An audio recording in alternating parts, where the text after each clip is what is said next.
পাকিস্তানের বিপক্ষে সিরিজ শেষ হওয়ার পরেই চূড়ান্ত হল নিউজিল্যান্ডের বাংলাদেশ সফরের পূর্ণাঙ্গ সূচি। টাইগারদের পরবর্তী আন্তর্জাতিক সিরিজটিও হবে দেশের মাটিতে, যেখানে প্রতিপক্ষ হিসেবে থাকছে কিউইরা। বাংলাদেশ ক্রিকেট বোর্ড আনুষ্ঠানিকভাবে এই সূচি প্রকাশ করেছে। সূচি অনুযায়ী ১৩ এপ্রিল বাংলাদেশে পৌঁছাবে নিউজিল্যান্ড দল। এই সাদা বলের দ্বিপাক্ষিক সিরিজে ৩টি করে ওয়ানডে ও টি-20 ম্যাচ খেলা হবে। বাংলাদেশে পৌঁছানোর পর কন্ডিশনের সঙ্গে খাপ খাইয়ে নিতে কিউইরা ১৬ এপ্রিল পর্যন্ত সময় পাবে। এরপর ১৭ এপ্রিল শুরু হবে সিরিজের প্রথম ওয়ানডে, যার ভেন্যু মিরপুর। একই মাঠে ২০ এপ্রিল অনুষ্ঠিত হবে দ্বিতীয় ওয়ানডে ম্যাচ। এরপর দুই দল যাবে চট্টগ্রামে। সেখানে ২৩ এপ্রিল সাগরিকায় হবে ওয়ানডে সিরিজের তৃতীয় ও শেষ ম্যাচ। এরপর ২৭ এপ্রিল থেকে শুরু হবে ৩ ম্যাচের টি-20 সিরিজ।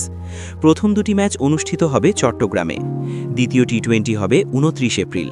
সংক্ষিপ্ত ফরম্যাটের শেষ ম্যাচ খেলতে আবার ঢাকায় ফিরবে দুই দল। ২ মে মিরপুরে হবে শেষ টি-20। ওয়ানডে ম্যাচগুলো শুরু হবে দুপুর ২টায় এবং টি-20 ম্যাচগুলো শুরু হবে সন্ধ্যা ৬টায়।